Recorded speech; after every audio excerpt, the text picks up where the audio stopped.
Welcome to Career Tools. This week, our conclusion to Delegating to the Floor, Part 2. Here we go. So to go back to our list that we had for our project manager, there was a lot of paperwork moving around that list. There were hard copies of things. Are hard copies really needed, or is an email trail sufficient? Or maybe there's a PDF document repository that you send out a mail and say, hey, here's the repository. Look, if somebody says to you, no, I like it that there's all these paperwork, you'd be, really? No, that's just wasteful. It costs money. Toner, ink costs money in our printers. Storage? Everybody's printing it. No, we've all got laptops. We've all got tablets. No, I created a little internal website, did it on your own. I tell you, people will be like, wow, that's really cool. I'm going to do that on my project.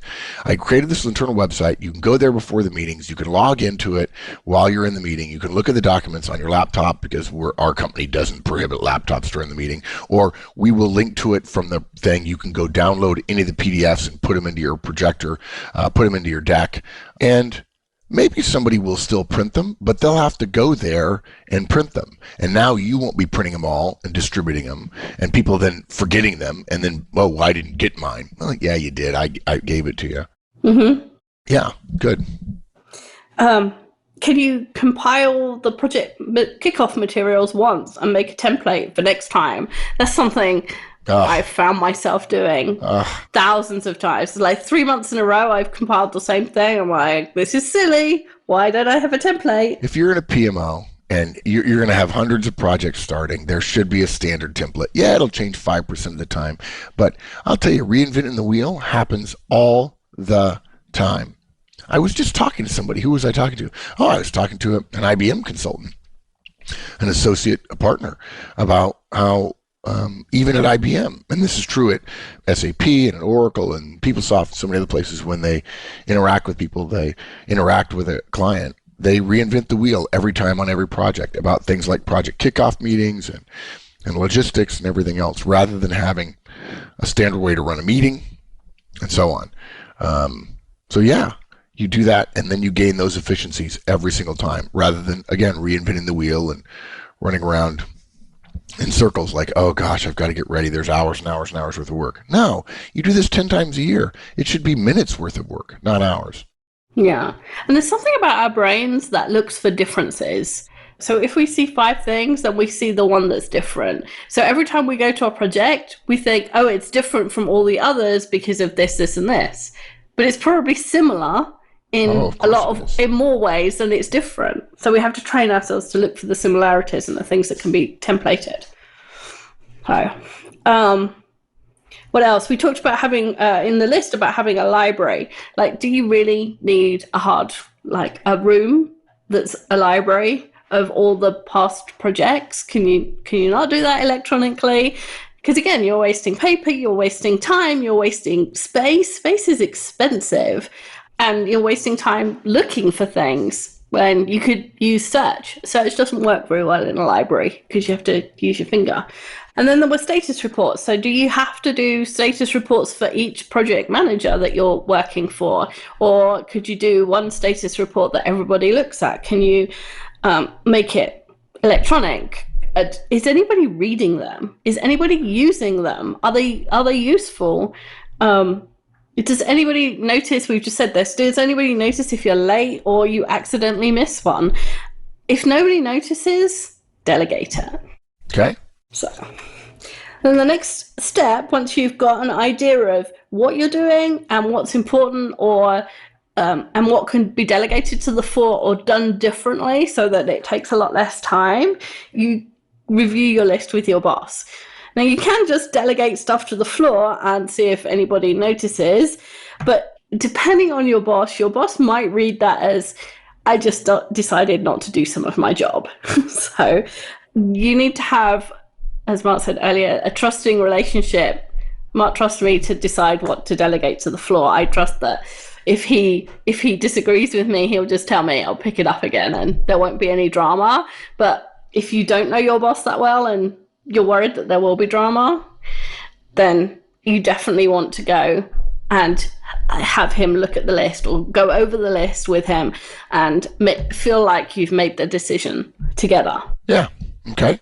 So you want to book a meeting so that you get his undivided attention. You don't want to just like, hey, I decided not to do that report as you're passing in the corridor. That doesn't really give it the importance that it should have. Right. And different disk profiles will react differently to a list of your tasks. So the D's and I's will probably just say, you'll say stuff, I've analyzed all my work and I'd like to review these things that I don't think are required. And they'll look at the list and go, yeah, whatever. Yep. It's fine. Yeah, good. Yeah, just go do that. Yeah. Fine. Is there anything on there that you think is really important to me? Nope. Okay, fine. All good. Yeah. Now, guys, if you're an individual contributor and you're not a manager and you fear that your boss is going to get you in trouble because you don't do something that you think is of lower quality, and I'm not talking about something that your boss asks about every week and you're going to stick your finger in her eye that I'm telling you, boss, that I'm not going to do it anymore, even though you ask me about it every week. We're not suggesting you commit political suicide. But I can assure you, if anybody who works for me ever in my career came to me and said, look, boss, hey, short meeting. I'm happy to go over with it, 50 minutes long. I've analyzed the stuff I've been doing the last 3 months, and I think there's some stuff I don't need to be doing anymore. I got a list of it. I want to share it with you. I look at the list for 5 seconds and go, all right, you cool with this? You okay if there's risk? And you go, yeah. I said, you're clear that I'm not essentially guaranteeing you won't get in trouble for this stuff. But on the other hand, doesn't look like there's, if you've done a good analysis, I'd probably say, doesn't look like there's anything on here that I'd fall on my sword over. Okay, fine. Okay, I don't want to have an hour-long conversation with you about this. Now, you might say, oh, well, Mark's a different boss. I don't know that I am. I'm just a high D, high I boss. Mm-hmm. And really, more as a boss, I'm much more of a high D. My high D, high I comes more from having to present and having to sell and being the face of the company. But as a manager, I think, I don't know, Wendy, maybe you disagree, but I think you and Danny and Judy and Maggie would say, no, he's pretty much a high D. Yeah. During work hours and talking about work things, you're definitely a high D. Yeah. And so guys, don't make your boss the reason you don't do this, particularly, again, if your boss is a high D, high I. Yeah. On the other hand, what about a high C? Well, before we go off high C's, one thing I did think was the one thing you have to be careful of D's and I's is they will ask you later, like 3 months later, where's that thing? And you'll say, we had a meeting, remember? They will have forgotten that they gave you an approval, but that's okay. You just remind them. Chew you out. Yeah, they're not going to chew you out. They're going to say, oh, yeah, okay, I may need to think about that, but I don't know. Let me think about it. And then they'll forget about it again. Yeah, exactly. So revisiting is likely. So high C's will want to go over the details. So you'll have to talk about exactly what those tasks are, who's affected, what contingencies there are, how you're going to pick up again if it's needed. They're going to want to have a proper discussion and talk about how you analyzed the list and how you decided on risk and how you decided which went to the bottom of the queue and so on. So it's going to be a longer conversation and it's going to be much more detailed. Yeah. But afterwards, they'll be confident that you did the right thing, that they believe in your analysis. So they're more likely not to question it later. Yeah, good. What about high S's? High S's will just be concerned that you might be overworked and that's why you're dropping some things. So you want to reassure them that it's not that you're overworked, it's just that you want to be more efficient and you want to be able to do some different things, and that means finding some more time. Right. Yeah. The high S will also think about implications for others in the organization. Of course. Right? He or she will be thinking, okay, let's talk about this a little bit. I know that guy reads this. Are you sure he's okay with it? Do you need to go talk to him and pave the road a little bit? And that's okay. And those are probably good suggestions for IDs who have just gone, I'm not doing that. Yeah. So beware, if you don't know what we're talking about here about people's DISC profiles, you ought to.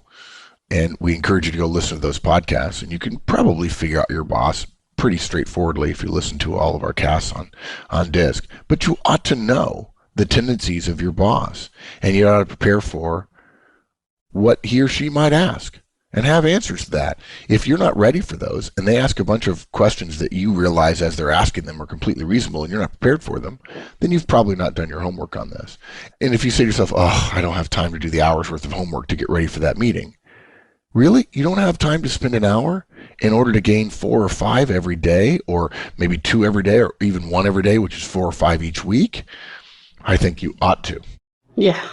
That's the whole object of what you're doing. Yeah. Why would you stymie yourself at the last hurdle? So the last part of this is dealing with the pushback. So once you have permission from your boss and you've started dropping things that you've agreed won't be done, or moving other things off your plate, or making things be done differently, you might get pushback from the people who are affected. And there's two ways of dealing with that. You can either refer them to your boss, or you can handle it yourself. And that depends on how important it is and how big a deal someone's making it. So, for instance, if you decided not to order refreshments for a meeting, and somebody comes up to you and says, "Hey, where's the coffee and the donuts? Like, there's always coffee and donuts. This is the only reason I come to this meeting." Then you say, "Hey, I just decided not to order them." Saves a little money, saves a little time. Exactly. And the coffee booth on level 4 is open. I just walk past it. And most people will drop it because, coffee and donuts isn't that important, right? It's not. You choose your battles, and that's not a battle you make Plus, most you could have times. easily sent a note before and say, hey, by the way, guys, I decided to save some time and some company money. We're not going to have coffee and donuts at the meeting. If you Yeah. want to bring it, no problem. If somebody, Yeah. you think somebody's going to complain about that? No, I don't think so. Nah. And if it's something else, it's something, that's slightly more important, try and find the benefit to them in the fact that you've dropped it. So, hey, I decided not to do this so that I could do this, which is beneficial for you.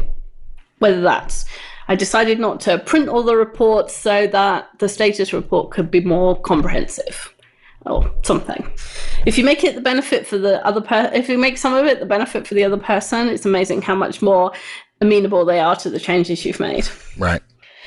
And if it's something bigger, like not doing a report that, a project manager is up in arms about, and, demanding to know who made that decision, then you probably want to refer them to your boss. And that's why you have the conversation with your boss beforehand, so that she knows what you're not doing and why you're not doing Yep. it. And there's two outcomes of that conversation. One is they convince the person that the task doesn't need doing, or you get told, "Hey, that caused more drama than we thought it would. You're going to have to do it." But nothing is forever, right? Everything changes. That's the whole point of doing this. We're going to change your job to be concentrated on the more important things. But in another 6 months, you could change it again. Right. So dropping things isn't forever, and nor is picking stuff up. Everything changes all the time. So if you're told to pick it up again, it's just like, oh well. Yeah. And look, if somebody pushes back and say, hey, listen, I respect that. Right? I mean, oftentimes we tell you when you get pushback, don't immediately respond with pushback yourself. You could say, I hear you. Talk to the boss. We agreed it'd be something we'd try.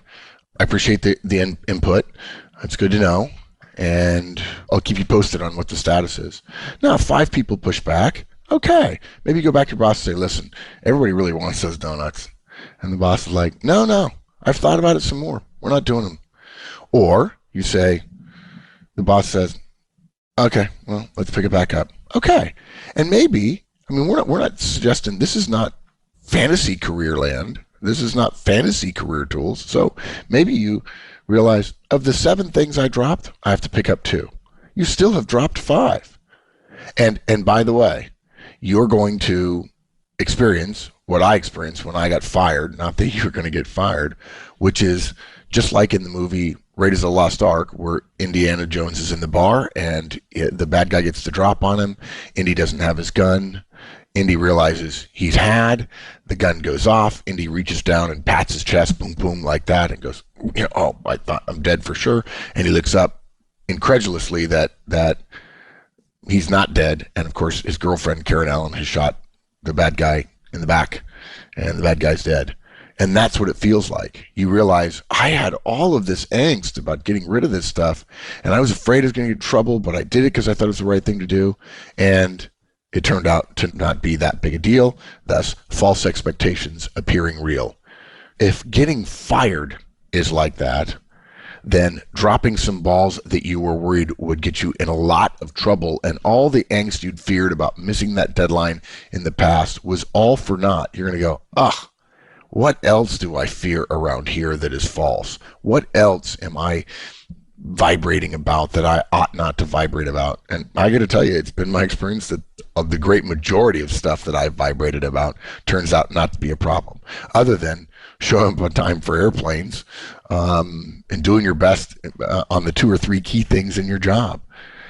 And if you'll give yourself the opportunity to try to see what happens, even if you have to pick 2 back up, those 5 that you were worried about, that your boss said, okay, fine, and nobody notices, you're going to start to burn with an energy which says, I'm not doing stuff that I think has a good chance of nobody noticing. I did a bunch of stuff for 2 years, nobody missed it. And yeah, you can blame the organization, but I assure you, at one point, the person who was doing your job and had to do those things were important. But things change. Things change so slowly, people don't realize the processes, policies, and procedures that you engage in, 30% of it is waste. There was a good reason for it before, and times have changed, and customers have changed, and technologies have changed, and people have changed, and workflows have changed, and now that's no longer valuable. But nobody has time to go back and do a fundamental analysis of every single job to decide what doesn't need to be done. It's left to you, and the vast majority of us don't do it. Yeah, it's such a valuable skill, though. Yeah. So wish I had learned that earlier, right? I mean, this is why we're doing career tools. Don't wait until you're, in my case, 55 years old to discover you can do this stuff. You can do it a lot sooner. Yeah, the younger you are, the lower you are in the organization, the more risk there is. But mitigate your risk by doing a little bit of analysis, right? Analyze your work, choose carefully, review it with your boss, be willing to pick it back up. Be polite to people who push back. If one person pushes back, it's not an issue. If 5 push back, okay, consult with your boss. This is hard the first time you do it. You worry about getting in trouble, and then suddenly 2 or 3 years later you realize, I'm no longer going to worry about that. What I'm going to worry about is the stuff I'm doing that doesn't need to get done. And I'm going to be willing to be pinched periodically in return for getting 30 to 40% of my time back to work on the things that I know are really important. That's the answer. It's completely addictive. Yeah, it is. That's exactly right. Yeah. And better to be addicted to dropping things from your work list than a lot of other things. Than addicted to fear. Than addicted to worry. Than absolutely. addicted to and drama. an early heart attack and cholesterol and going home bummed out and innervated about your day. Yeah. Yeah. Okay, so the list was analyze your work, choose what to delegate to the floor, review your list with your boss, and deal with the pushback. Yeah. Not hard. It would be cool to hear from some people who tried it. Yeah. We ask that a lot. Send us an email. Yep. We'd love to hear about it. Thanks, guys. Bye, everyone. Folks, we know that 2-part casts are tough. Thanks for hanging in there. This is an important topic, and Wendy and I wanted to be a little bit more expansive with it. Hope it was worth your time. Thanks so much. Write us and let us know what your experience is.